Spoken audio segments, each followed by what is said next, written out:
نحمده ونستعينه ونستغفره ونعوذ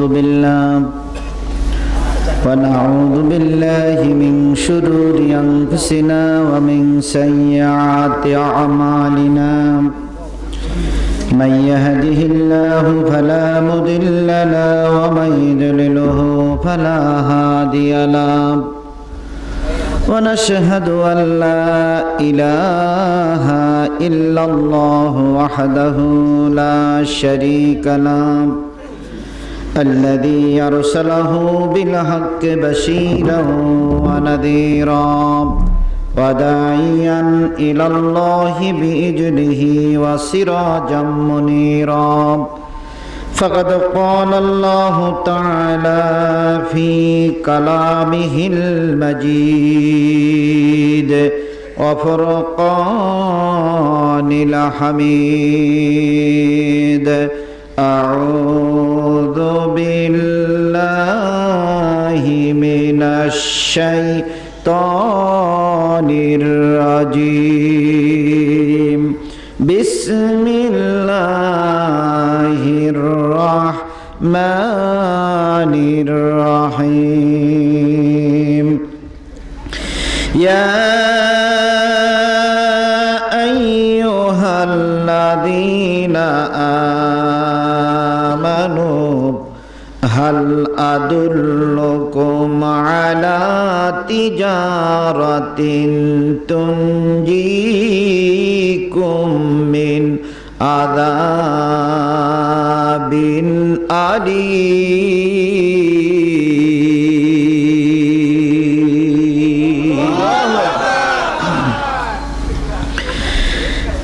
تؤمنون بالله ورسوله وتجاهدون في سبيل الله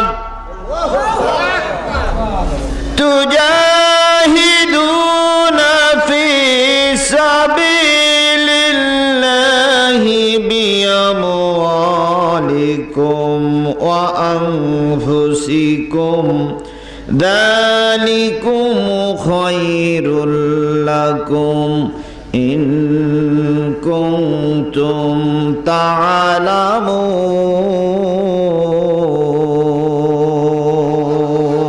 تعلمون يغفر لكم ذنوبكم ويدخلكم جنات تجري من تحتها الأنهار ومساكن طيبة في جنات عدن ذلك الفوز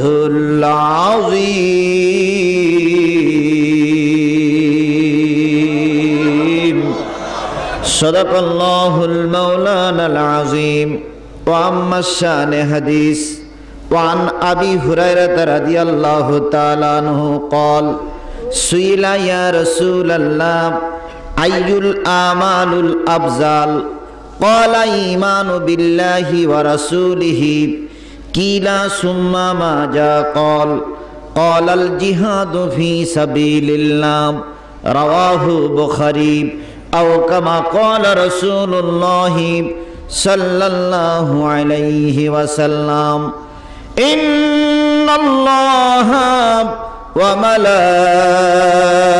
وملائكته يصلون على النبي يا أيها الذين آمنوا صلوا عليه وسلموا تسليما اللهم صل على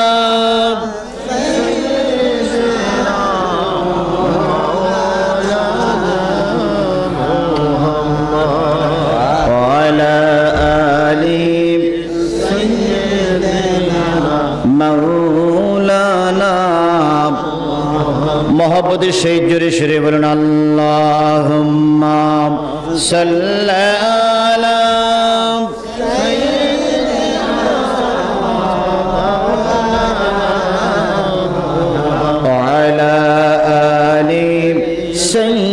سيدنا مولانا دك أمينا মায়ের কোলে দোলে শিশু ইসলাম দোলে কচি মুখে শাহাদাতের বাণী সে শোনায় মধুর বাণী সে শোনায় আল্লাহুম্মা সাল্লি আলা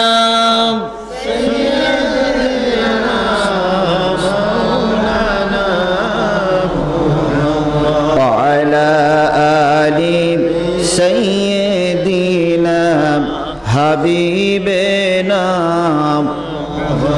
نخل درود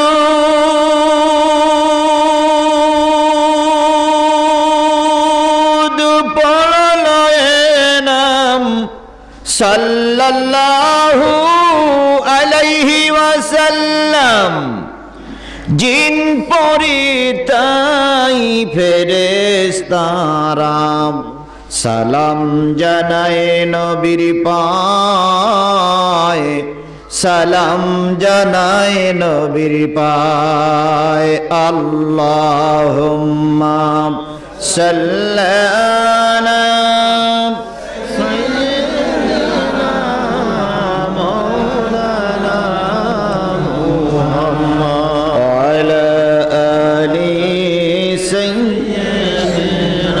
হাবিবেনা লা ইলাহা ইল্লাল্লাহ জোরে লা ইলাহা ইল্লাল্লাহ লা ইলাহা ইল্লাল্লাহ লা ইলাহা ইল্লাল্লাহ লা ইলাহা ইল্লাল্লাহ মুহাম্মাদুর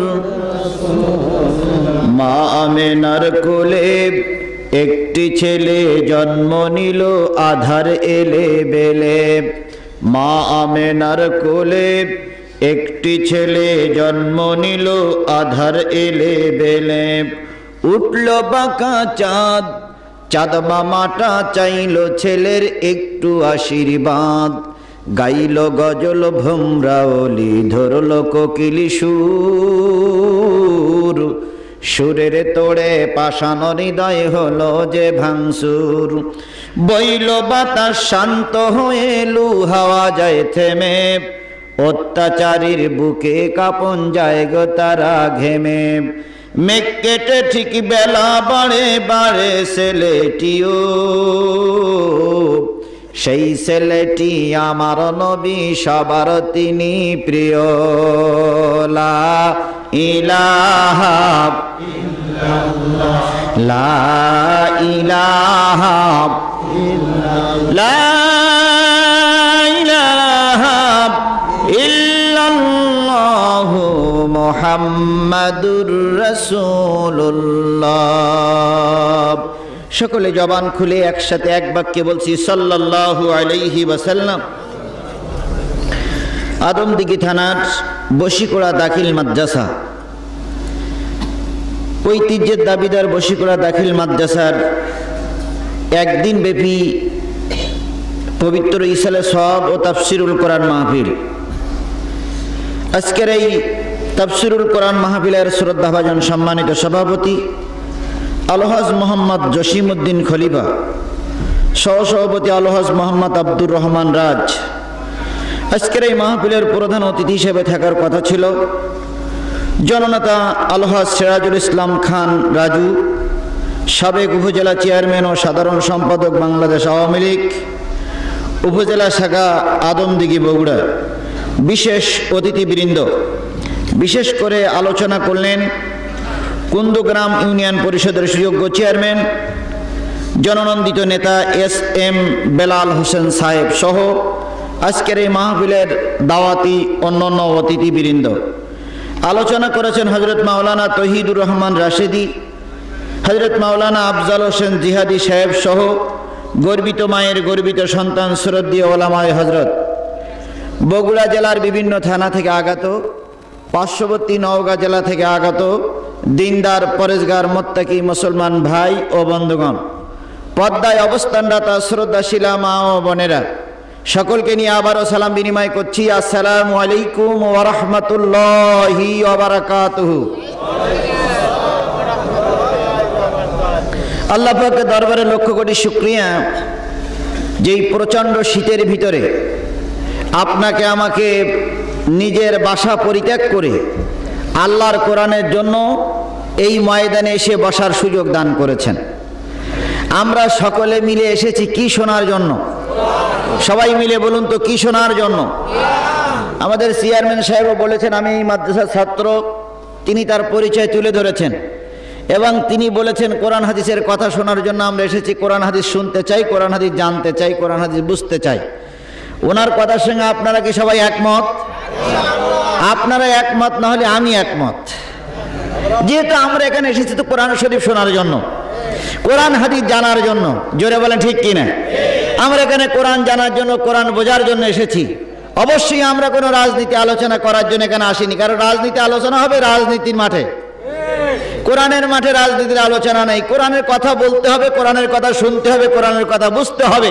তবে কোরআন রাজনীতির বাইরের কিতাব নয়, কোরআনও রাজনীতির একটা অংশ। তবে সে রাজনীতি বর্তমান রাজনীতির সঙ্গে কোনো মিল খায় না, কারণ কোরআন চায় শুদ্ধ পথ, কোরআন চায় সঠিক পথ। কোরআন চুরি করা চায় না, কোরআন মিথ্যা কথা বলা চায় না, কোরআন ধোঁকাবাজি চায় না, কোরআন প্রতারণা চায় না। কোরআন চায় না যে নেতা মঞ্চে বসে এক কথা বলুক আর পরে যে আর এক কথা বলুক, এটা কখনো কোরআন চায় না। আর আমরাও এ কথাও চাই না, আমরা চাই আল্লাহর কোরআন। কথা ঠিক না বে ঠিক? আর আপনারা আমরা এখানে এসেছি তো কোরআন শোনার জন্য, ঠিক কিনা বলেন? এই যে রাত 10টা 10:30 বেজে গেছে, এই ঠান্ডার ভিতরে বসে আছি কোরআন জানার জন্য, কোরআন বোঝার জন্য, কোরআন শোনার জন্য। যদি এতক্ষণ কোনো নেতা বলতে যে অমুক রাস্তায় বসে থাক 10:30টার পর আমি তোর সঙ্গে দেখা করব, তাহলে আমার মনে হয় কেউ আমরা থাকতাম না। কারণ তোমারও এই নেতৃত্ব শোনার জন্য আমরা এই শীত কষ্ট করে বসতে রাজি না। এই মজলিসে বসলে সওয়াব হবে, নেকি হবে, সেই সওয়াব নিয়ে নেকি নিয়ে আমরা জান্নাতের দিকে যেতে চাই, এই জন্য কষ্ট করে বসেছি। জোরে বলেন ঠিক কিনা? এর দ্বারা প্রমাণ হয় যে মুসলমান এমন একটা জাতি, মুসলমান কোরআনের জন্য নিজের সংসার ছেড়ে দিতে পারে, মুসলমান কোরআনের জন্য নিজের সন্তানকে পরিত্যাগ করতে পারে, মুসলমান কোরআনের জন্য ধর্মের জন্য নিজের দেশ ত্যাগ করতে পারে, মুসলমান ধর্মের জন্য সারা রাত বসে থাকতে পারে। কিন্তু মুসলমান এমন একটা জাতি, বাতিলের কাছে মুসলমান মাথা নত করে না। আচ্ছা আচ্ছা, আমরা তো সেই মুসলমান নাকি? এই জন্য তো এই শীত কষ্ট করে এখানে বসেছি। আর এই শীত কষ্ট করে বসা সকলের কপালে জোটে না, সকলের নসিবই জোটে না। আমি বাজারের ভিতর দিয়ে আসলাম, বাজারে যে লোকগুলো আছে এই লোকগুলো যদি সব কোরআনের মাহফিলে বসে তাহলে প্যান্ডেল ফুল হয়ে যাবে, কিন্তু ওনারা বসবে না, কারণ ওনাদের কপালে কোরআন নাই। আবার দেখবেন এই মজলিসে অনেকে বসে আছে শেষ পর্যন্ত থাকে না, বুঝতে হবে ওটাও কপাল পোড়া, যার কারণে ও সে কোরআনের মাহফিলে শেষ পর্যন্ত থাকে না। এরকম লোক আমাদের ভিতরে আছে না নাই? একটু খেয়াল করবেন, সময় মতো কিছু কিছু লোক কেটে পড়বে, তার মানে বুঝতে হবে যে কোরআন ওর কপালে নাই। রসুলের বাড়ির পাশে বাড়ি ছিল আবু জেহেলের, রসুলের বাড়ির পাশে বাড়ি ছিল কার? আবু জেহেলের, আবু লাহাবের, ওতবা সাহেবাদের। ওদের কপালে ইসলাম হয়নি, ইসলাম গ্রহণ করেছিল ওমর। অনেক দূর থেকে ইসলাম গ্রহণ করার জন্য চলে এসেছিল। আজকে বশীকরাম আদমদিগির মুসলমানেরা উপস্থিত হতে পারেনি, কিন্তু বগুড়ার থেকে মানুষ ছুটে এসেছে, কাহালুর থেকে মানুষ ছুটে এসেছে, দুপচাচিয়ার থেকে মানুষ ছুটে এসেছে। কিন্তু কপাল পোড়া, নসিব খারাপ, বশীকরার মুসলমানরা এখনো বাহির হয়নি। এই জন্য আল্লাহ পাক যাদের কবুল করে তারাই কেবল কোরআনের মাহফিলে আসতে পারে। সকলের কপালে কোরআন জোটে না। আপনার আমার কপালে আল্লাহ পাক কবুল করেছেন, এই জন্য মালিকের দরবারে শুকরগুজার হচ্ছি। সকলে মিলে বলছি আলহামদুলিল্লাহ, আরেকটু জোরে বলুন তো আলহামদুলিল্লাহ। আল্লাহ বলতেছেন হুয়াল্লাহুল্লাযী লা ইলাহা ইল্লাহু আলিমুল গায়বি ওয়াশ শাহাদাতি হুয়ার রাহমানুর রহিম।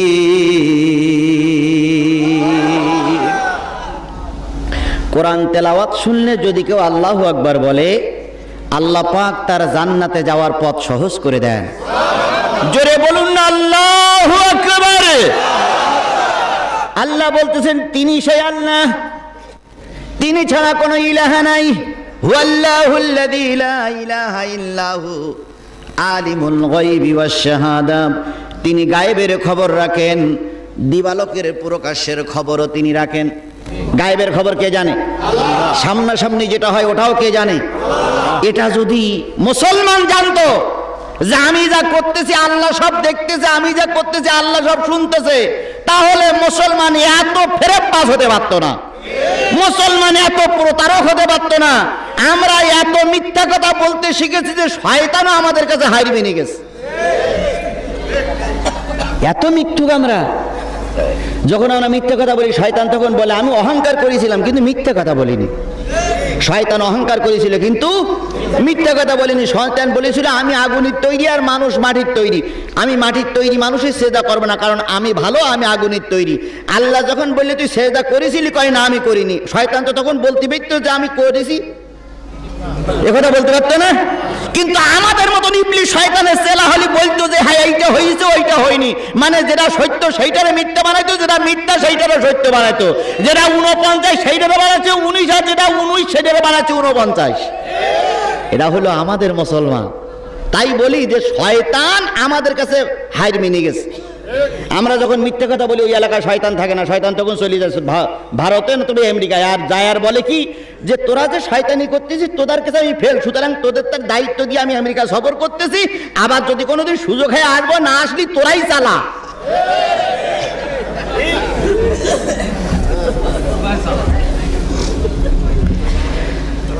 হুয়াল্লাহুল্লাযী লা ইলাহা ইল্লাহু আলিমুল গায়বি ওয়াশ শাহাদাতি হুয়ার রাহমানুর রহিম।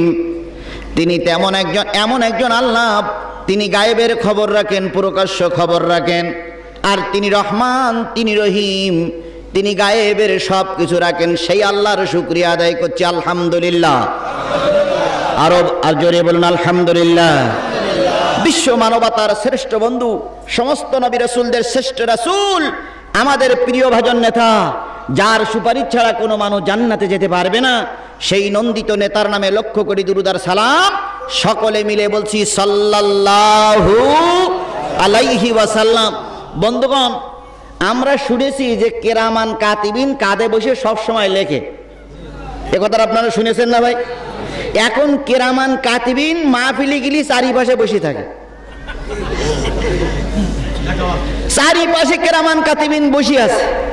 হুজুর কোন কথাটা বলতেছে ওটাও নোট হচ্ছে, আবার কি হুজুরের ফাঁক ফোকরতে বাহিরায় ওটাও নোট হচ্ছে।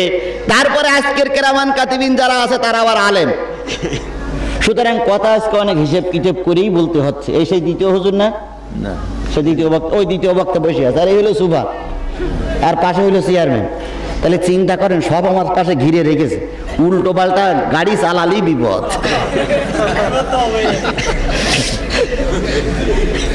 সুতরাং আমরা কোরআন দিয়েই চলছি, আল্লাহ কবুল করুক। ফালা ওয়া রাব্বিকা লা ইউমিনুনা হাত্তা ইউহাক্কিমুকা ফীমা শাজারা বাইনাহুম সুম্মা লা ইয়াজিদু ফি আনফুসিহিম হারাজাম মিম্মা কাদাইতা ওয়া ইউসাল্লিমু তাসলিমা।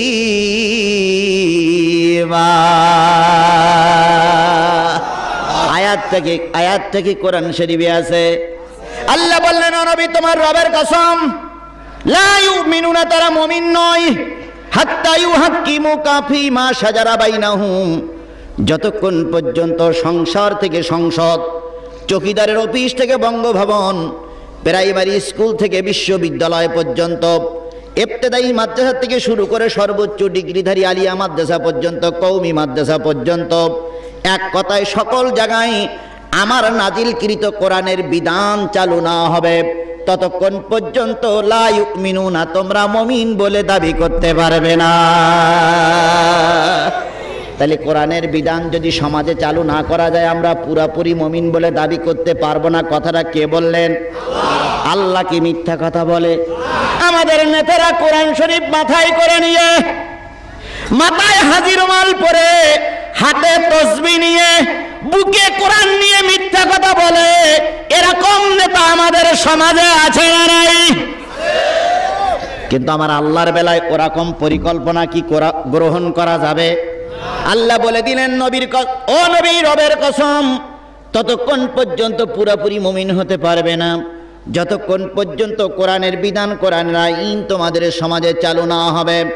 দ্বিতীয় বৃহত্তম মুসলিম দেশের মুসলমানেরা, যেই দেশে 3.5 লক্ষ থেকে 4 লক্ষ মসজিদের আজানের ধ্বনিতে মুসলমানদের ঘুম ভাঙে, যেই দেশের কোরআনের আলোচনা শুনতে শুনতে মুসলমানরা ঘুমিয়ে পড়ে, যেই দেশের রেডিও টেলিভিশনের কানমোড়া দিলে কোরআনের আওয়াজ ভেসে আসে, যেই দেশে হাজারো লক্ষ মোবাইলের ভিতরে বিভিন্ন বক্তার রদ চলতেছে, যেই দেশের আইসক্রিম বিক্রি হয় কোরআন হাদিসের আলোচনা করে, সেই দেশের মুসলমানেরা বুকে হাত দিয়ে বলুন তো, কোরআন কি দিয়ে কি আমাদের সমাজ চলে? কোরআন দিয়ে কি আমরা চলি? কোরআন দিয়ে কি আমাদের রাষ্ট্র চলে? কোরআন কোন জায়গায় নাই। যে মাদ্রাসার সামনে আমরা ওয়াজ করতেছি, এই মাদ্রাসা কোরআন দিয়ে চলে, এটা কি আপনাদের বিশ্বাস হয়? বিশ্বাস হয়? আমার তো বিশ্বাস হয় না। যদি বলেন কেন বিশ্বাস হয় না? এই কারণে মাদ্রাসায় একজন শিক্ষক নেবে, ম্যানেজিং কমিটি যারা দায়িত্ব আছে তারা কয় 10 লাখ টাকা না হলে শিক্ষক নেওয়া যাবে না। অবশ্যই এই মাদ্রাসার কমিটির কোনো সদস্য এরকম বলে না। এই মাদ্রাসার কমিটির সদস্যরা ভালো। ঘুষ দিয়ে চাকরি নেওয়া, একজন হুজুর, কেন তুমি ঘুষ দিয়ে চাকরি নিচ্ছ? তাহলে পেটের জ্বালায় চাকরি দেওয়া হচ্ছে, নেওয়া হচ্ছে, অথচ ঘুষ খাওয়া জায়েজ না হারাম?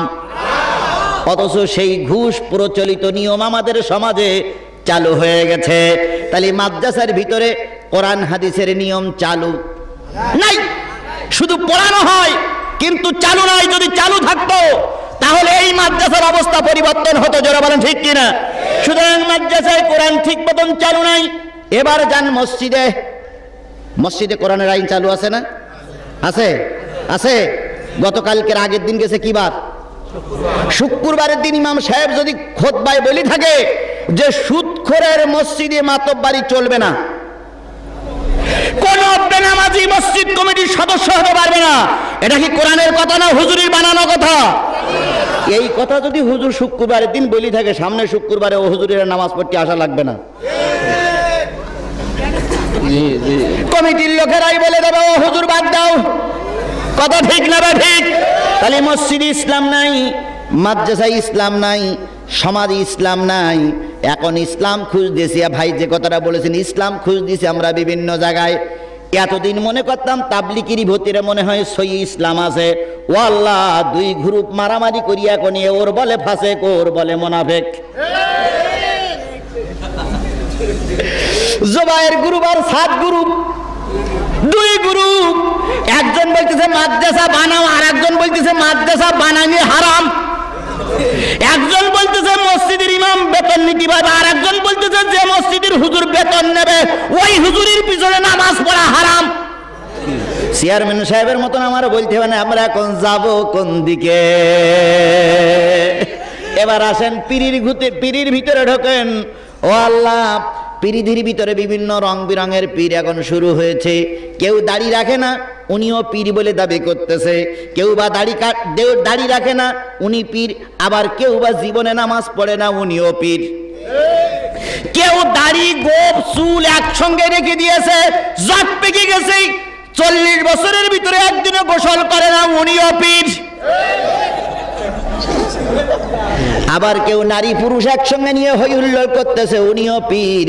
আবার দেখা গেল ছোট পীর, বড় পীর, মেজে পীর, সেজে পীর, ন পীর, বুড়ো পীর, জন পীর, কাপড় খোলা পীর, কাপড় পরা পীর। তাহলে এখন পীরের অভাব নেই। এবার আসুন হুজুরদের ভিতরে যাই, এ হুজুর বলে ওটা ভালো না, ও হুজুর বলে এটা ভালো না। তবে যে যাই বলুক না কেন সব জায়গায় ভেজাল হতে পারে, আল্লাহর কোরআনের ভিতরে কোনো ভেজাল নাই। আমি প্রায় মাহফিলি বলি সব জায়গায় ভেজাল শুরু হয়ে গেছে। সরিষার তেল শীতকালে সেইয়ে থাকতো, আর নারকেল তেল জমাট হয়ে যেত। ও আল্লাহ, এখন সরিষার তেল জমাট বাদে নারকেল তেল সেইয়ে থাকে,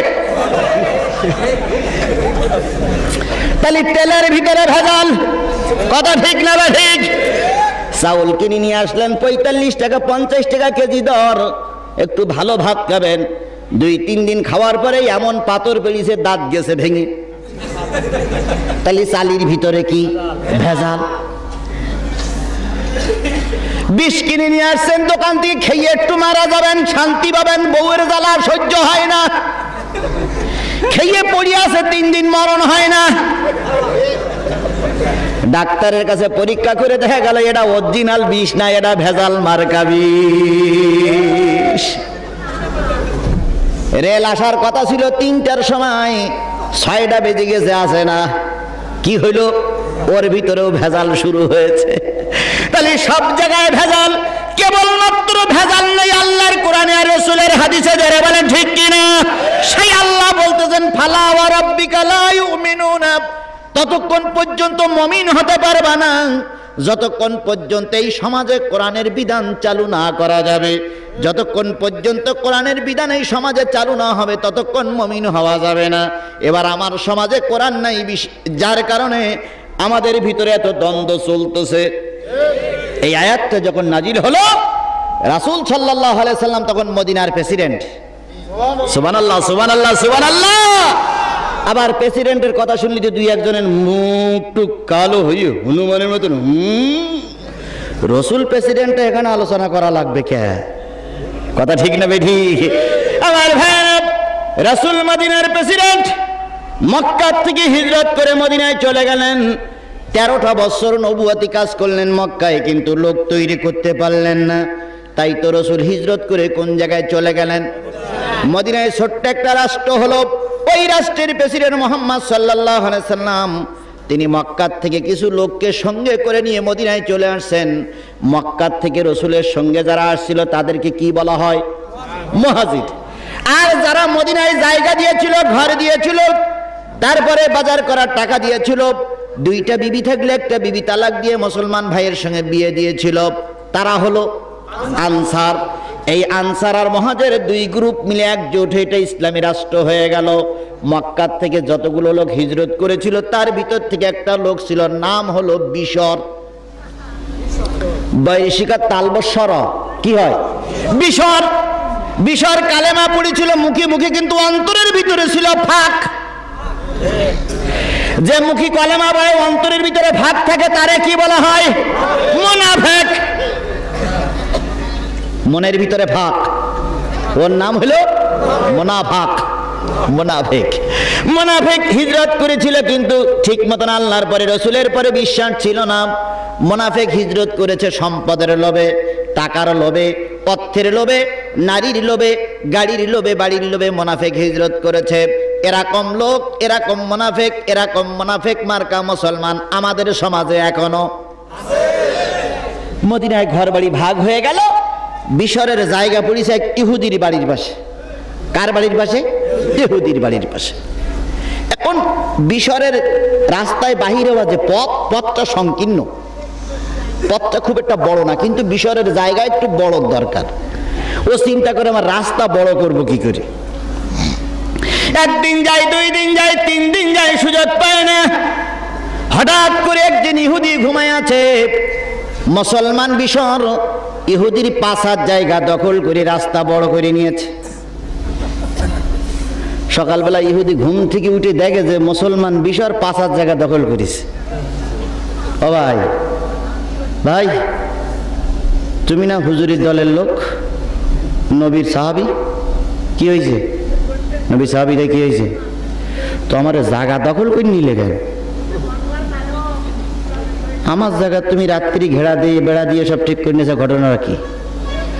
মুসলমান তখন বলছে, আমি কিন্তু নবীর দলের লোক, আমার নবী কিন্তু এখন ক্ষমতায়। কথা বললি জিভ টেনে ফেলবে একদম, কথা বলবি তো ঠ্যাং গুঁড়ো করে ফেলবে একদম, কথা বলবি তো বোর মুখ দেখতে পারবি না। আগে সেই নিয়ম এখনো চালু আছে। চালু নাই, চালু নাই, চালু নাই। ক্ষমতার জোর দেখায়, অর্থের জোর দেখায়, শক্তির জোর দেখায়, কিন্তু ভালো করে মনে করে রাখো, যতই ক্ষমতার জোর দেখাও না কেন, আল্লাহ যদি ধরে মাহফিল থেকে বাড়ি পর্যন্ত যেতে পারবা না। পাওয়ার দেখাও না, চিরকাল পাওয়ার থাকে না। ফিরআউন চলে গেছে, নমরুদ চলে গেছে, আবু লাহাব চলে গেছে, আবু জেহেল চলে গেছে, তোমার মতন চুনোপুটিরে ধরতে আল্লাহ শনি মঙ্গলবার লাগবে না। এখন কি কায়দায় ক্ষমতা দেখে, চেনো আমারে চেনো, যদি জায়গায় যাস তো ঠ্যাং গুঁড়ো করে ফেলবো, খবরদার ফাঁকায় বেরোবি নে। আছে না, আছে না, আছে না। বিশাল কায় আমার নেতা ক্ষমতায়। ও ভাই তুমি না মুসলমান, কয় তাতে কি হয়েছে, আমার জায়গা দখল করিস, এটা তো অন্যায়। কয় কথা বলবি না, আমার পথের দরকার, জায়গা দখল করে নিয়েছি, তুই যা পারিস করবি যা। ইহুদি চিন্তা করল এর সঙ্গে ফাও ক্যাসাল করে লাভ নাই, এর যে নেতা তার কাছে নালিশ করি। ওর নেতার নাম কি? মুহাম্মদ রাসূলুল্লাহ সাল্লাল্লাহু আলাইহি সাল্লাম। একদিন সকালবেলা বিশরের ডেকে বলতেছে, চলো তো নবীর দরবারে যাই। কেন? পদ দখল করেছো, নবীর কাছে বিচার দেবো। কয় কোনো লাভ হবে না। কেন? কয় নবী আমার নেতা আর আমি হলো তার দলের কর্মী, আমরা যেটা বলবো সেটাই আইন, আমরা যেটা করবো সেটাই আইন। আইন করে ফাঁসি দিলাম, কেউ প্রতিবাদ করতে পারবে না, প্রতিবাদ করলে তোরা ফাঁসি দেবো। সর্বনাশ। তা চলো না যাই। দুইজন চলে গেলেন নবীর কাছে, দুইজন নালিশ করলেন। নবী কি রায় দেবেন তার আগে বিষয় বলতেছি, ইয়া রাসূলুল্লাহ আমি কিন্তু কালেমা পড়ে মুসলমান হয়েছি। ও কিন্তু জাতিতে ইহুদি, এখনো কালেমা পড়ে মুসলমান হয়নি। নবী বললেন, বিশর রে, আমি শুধু মুসলমানদের নেতা না, আমি হলাম কুল কায়নাতের সকলের নেতা। ওয়া মা আরসালনাকা ইল্লা রাহমাতাল লিল আলামিন।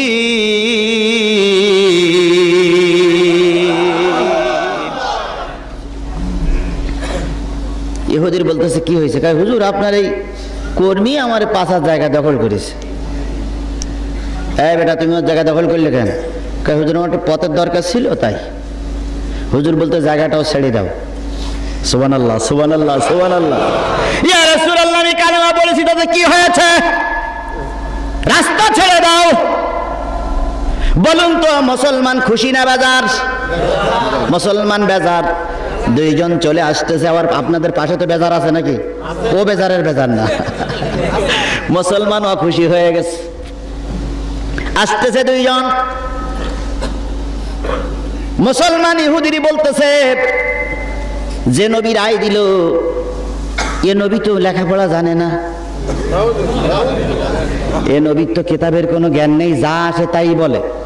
সুতরাং এই রায়টা নবীর কাছ থেকে না নিয়ে চলো আর একজনের কাছে যাই। কয় সেটা কোন জায়গায়? কয় আমাদের সমাজে একজন জ্ঞানী গুণী মানুষ আছে, নাম তার ওমর ইবনে খাত্তাব। এই লোকটার কাছে গেলে পুরো রায় পেয়ে যাব। ইহুদি বলতেছে, তোমার নবী বড় না ওমর বড়? কয় নবী বড় হলে কি হবে, নবী তো লেখাপড়া জানে না। তারপরে চলে যাই। ইহুদি বলতেছে, ভাই ধরে নাও তোমার ওমর হলো জজ ম্যাজিস্ট্রেট কোর্ট আর তোমার নবী হলো জজ কোর্ট। ধরে নাও তোমার ওমর হলো জজ কোর্ট আর তোমার নবী হলো হাইকোর্ট। ম্যাজিস্ট্রেট কোর্টে রায় হয়ে গেলে জজ কোর্টে আপিলি করা যায়, জজ কোর্টে রায় হয়ে গেলে হাইকোর্টে আপিলি করা যায়, কিন্তু হাইকোর্টে রায় হয়ে গেলে জজ কোর্টে আপিলি করা যায় না। কিন্তু আমাদের দেশে হয়, হাইকোর্টে যাবজ্জীবন সাজা দেয়, জজ কোর্ট মৃত্যুদণ্ড দেয়। এটা আমাদের দেশেই হয়েছে।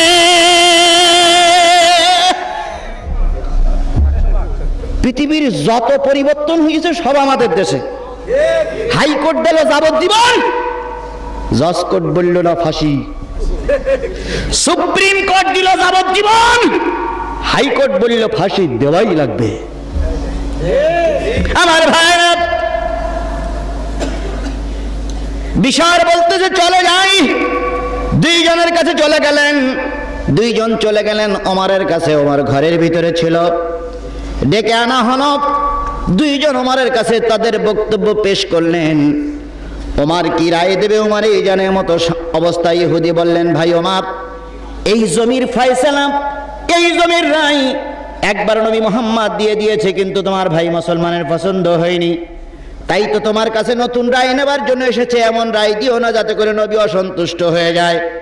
হযরত ওমর শুনে বুঝে ঘরের ভিতরে ঢুকলেন আর বললেন, দুইজন বসে থাকো, এমন একটা রায় দেব কিয়ামত পর্যন্ত এই আলোচনা মানুষ করবে, এর থেকে জাতি শিক্ষা নেবে। বিশর নামক মুনাফিক বলতেছে, আমি তো ওই রায়ের জন্য তোমার দরবার পর্যন্ত এসেছি, তুমি রায়টা তাড়াতাড়ি দাও। হযরত ওমর ঘরের ভিতরে ঢুকলেন, নাঙ্গা তরবারি নিয়ে আসলেন। দুইজনকে বললেন মাথা নিচু করে বসে পড়ো। দুইজন মাথা নিচু করে বসলেন।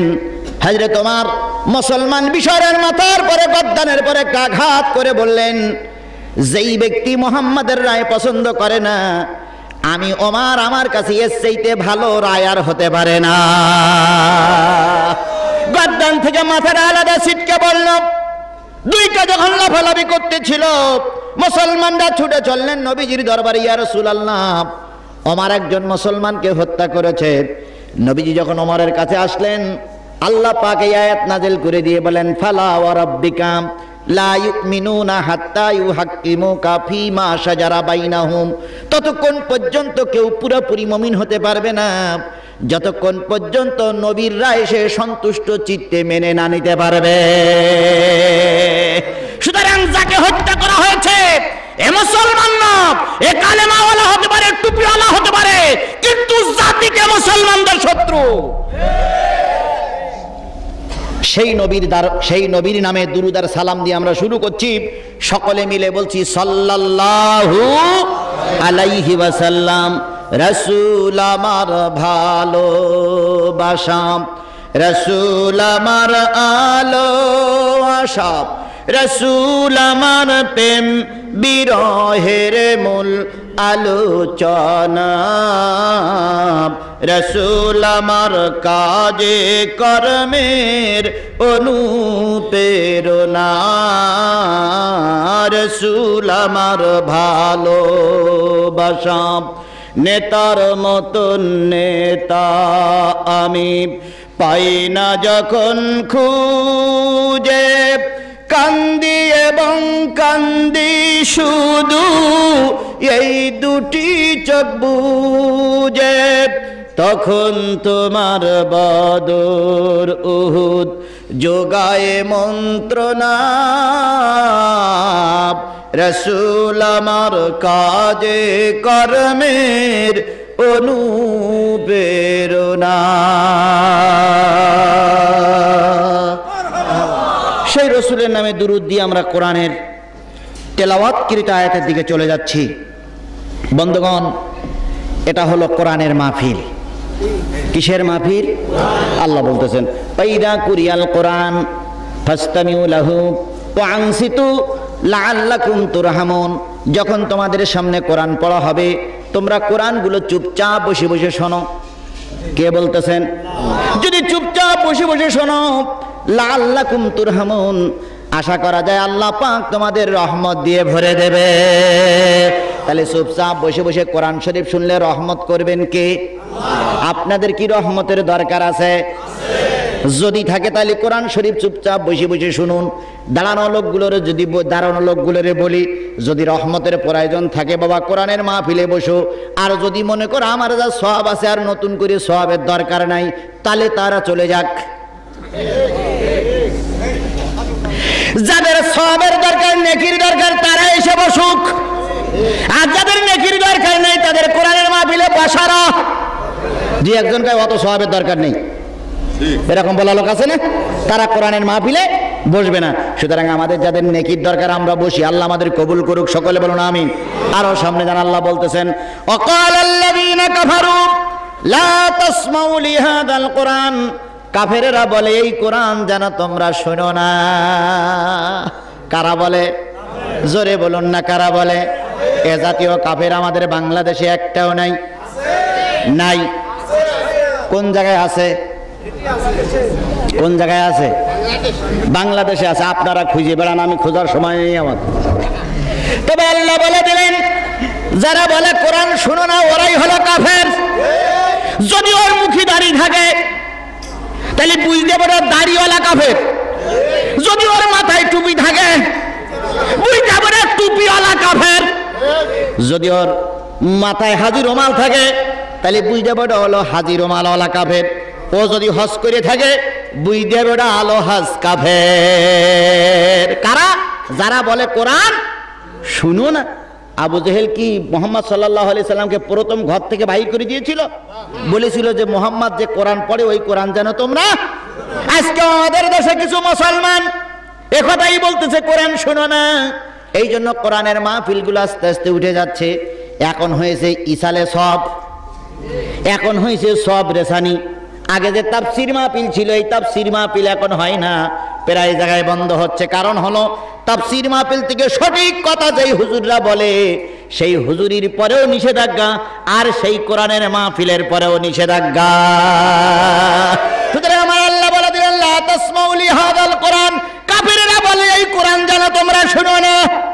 ওয়ালগাউ ফীহি লাআল্লাকুম তাগলিবুন, শুনতে বসে গেছো, যদি আলোচনায় তোমার বিপক্ষে চলে যায় তাহলে হট্টগোল বাধাই দাও, মারামারি বাধাই দাও, ঠেঙা ঠেঙে বাধাই দাও, লোকজন ডেকে নিয়ে এমন একটা বিশৃঙ্খলা সৃষ্টি করো এই কোরআনের আলোচনা যেন মানুষের কানে না পৌঁছায়। এইগুলো করা সব কাফেরের কাজ। এই জাতীয় কাফেরের কাজ করতে রাজি আছেন? কেডা কেডা একটু হাত তোলেন।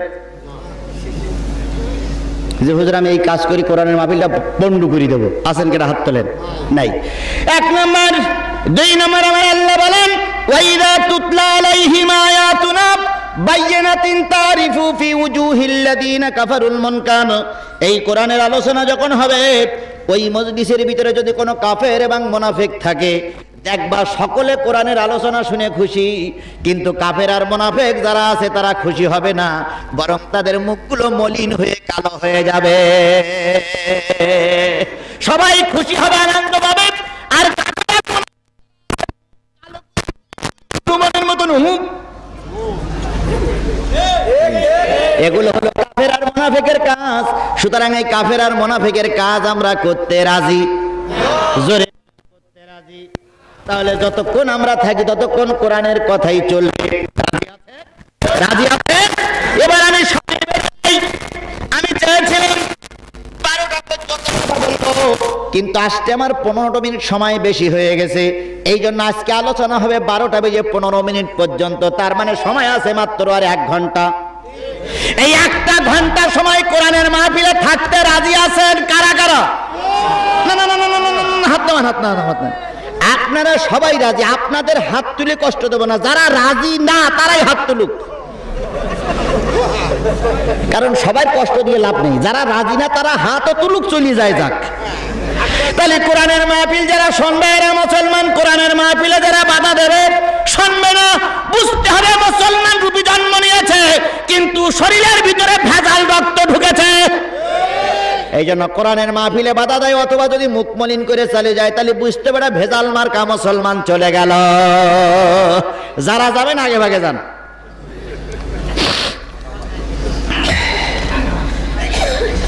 তাহলে আমরা থাকতে রাজি আছি আমার ভাইরা।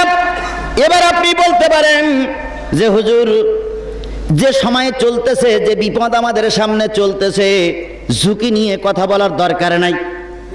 একথাও অনেকেই আমাকে বলতেছে, বলতেও পারেন, কিন্তু কিয়ামতের দিন যদি আল্লাহ আমার জিজ্ঞেস করে আজিজুল তুমি গিয়েছিলে বশীকরা দাখিল মাদ্রাসায় মাহফিলের জন্য, তোমাকে দাওয়াত করা হয়েছিল কোরআন হাদিস বলার জন্য, তুমি কোরআন হাদিস গোপন করেছো, এখন দোজখে যাও। যদি আমার দোজখে দেয়, মাদ্রাসার সুপার আমার পাশে বসা, দ্বিতীয় বক্তা আমার পাশে বসা, চেয়ারম্যান বসা, আর এইখানে শত শত মুসলমান বসা আছেন, নারীরাও ভিতরে আছে। একজন মুসলমান হাত তুলে বলেন হুজুর আমাদের মন মতন করে ওয়াজ করবেন, আমরা যে কায়দায় শিখাই দিচ্ছি ওই কায়দায় ওয়াজ করেন। যদি আল্লাহ আপনারা দোজখে দেয় আপনার সঙ্গে আমরা দোজখে যাব। একটা লোক হাত তোলেন। কেউ যাবে না। তাহলে আমি আপনাদের মন সন্তুষ্টি করার জন্য এই ছবি আমি দোজখে যাব কেন? কথা বোঝেন নাই, কথা বোঝেন নাই। আজকে দেখেন না নেতারা বড় নেতার দালালি করলো, সেই নেতা ক্ষমতায় দিয়ে বড় বড় মন্ত্রীর মন্ত্রিত্ব শেষ হয়ে গেল। আজকে দুনিয়ায় কেউ কারোর গুনতেছে না, আখেরাতের দিনও আল্লাহ কারোর গুনবে না, কেউ নেতা কারোর গুনবে না। সুতরাং আমার পাশে কেউ থাকবে না, সুপারও থাকবে না, ম্যানেজিং কমিটিও থাকবে না। এই জন্য আমি যতক্ষণ পারি কোরআন হাদিসের কথা বলবো, কোরআন হাদিসের সহি কথাগুলো বলতে চাই, জানতে চাই, বুঝতে চাই। কেউ বেমুখ হলে, কেউ বেজার হলে, কেউ আমার পরে অসন্তুষ্ট হলে আমার কিচ্ছু করার নাই। যদি মনে করেন কোরআন শুনে আপনার রাগ হচ্ছে, মামলা দিলি আল্লাহর নামে দেন, রসুলের নামে দেন, জিবরাইলের নামে দেন। ইয়ে কোরআন আমার নামে নাজিল হয়নি, আমার নামে মামলা দিয়ে লাভ নাই। আমি তো কোরআন পড়তেছি, রসুলের নামে যে কোরআন নাজিল হয়েছিল সেই কোরআনের আলোচনা করতেছি আমি। যদি মনে করেন এই কোরআন শুনে আপনার খারাপ লাগবে, মামলা তাদের নামে দেন, আমাদের নামে মামলা দেন কেন? কয়টা হুজুরের মামলা দেবেন? যত হুজুরের মামলা দেবেন তত হুজুর নতুন করে জন্ম নেবে। অথচ আল্লাহ রসুল জিবরাইলের মামলা দিলে কোরআনই বন্ধ হয়ে যাবে। কোরআন বন্ধ হয়ে গেলে সব বন্ধ হয়ে গেল। সুতরাং কোরআন যতক্ষণ থাকবে আমরা ততক্ষণ থাকতে। এবার রসুল বলেছেন, মানসুইল আনিল মিনালিমাহু সুম্মা কাতামাহুল জিমু ইয়াউমাল কিয়ামাতি বিলিজামিন মিনান নার। নবী আমার বলেন, যদি কারোর কাছে প্রশ্ন করা হয়, জানার আগ্রহ করে কাউকে ডেকে আনা হয় কোরআন শরীফ হাদিস শরীফ বলার জন্য, বোঝানোর জন্য, ওই হুজুর যদি কারোর চোখরাগানের ভয়ে, জেল খাটার ভয়ে, পুলিশের বন্দুকের নলের কাছে অথবা কোনো লাঠির মুখির কাছে যদি আল্লাহর কোরআন রসুলের হাদিস গোপন করে, কিয়ামতের দিন আল্লাহ পাক ওই হুজুরের জিহ্বাটা আগুনের কেউসি দিয়ে কেটে নেবে। আর বলবে, তুমি বড় ভীতু লোক ছিলে, তুমি আল্লাহর কোরআন রসুলের হাদিস বলুন, এই জন্য তোমার জিহ্বা কেটে নেওয়া হলো। ভাইরে, আমি আপনাদের কাছে মাপ চাই। যদি মনে করেন হুজুর আপনার ওয়াজ আর হবে না, এক্ষুনি স্লিপ লিখে দিলে আমি এক্ষুনি গাড়ি কোসা বেঞ্জনে চলে যাব, দুঃখ নাই। কিন্তু যতক্ষণ আছি কোরআন হাদিস আমাকে বলতে দেওয়াই লাগবে।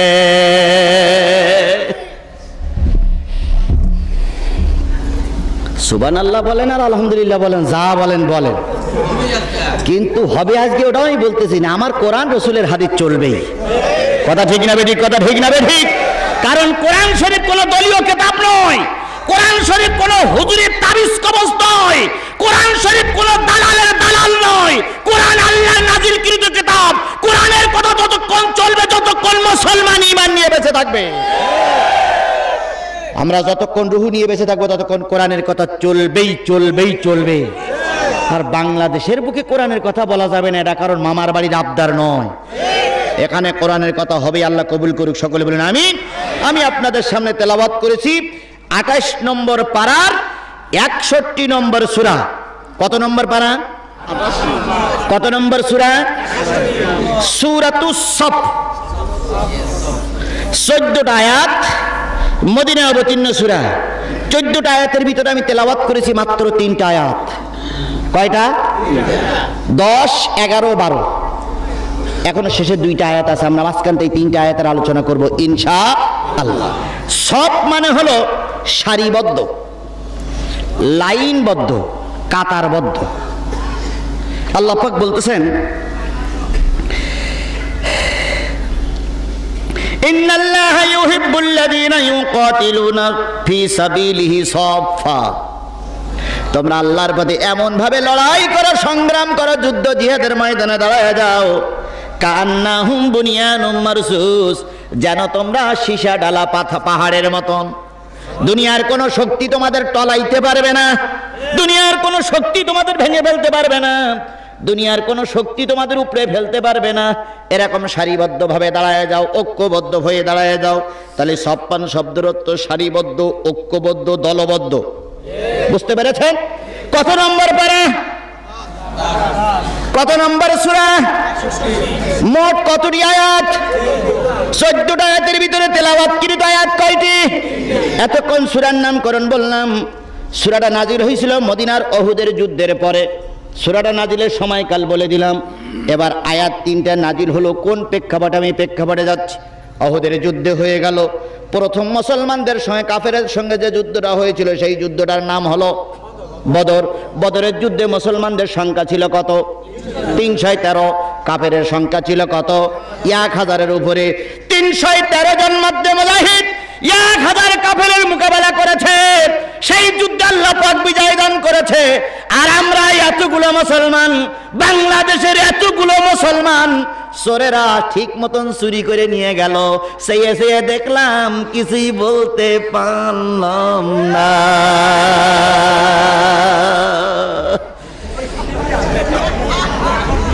কথা ঠিক না ঠিক?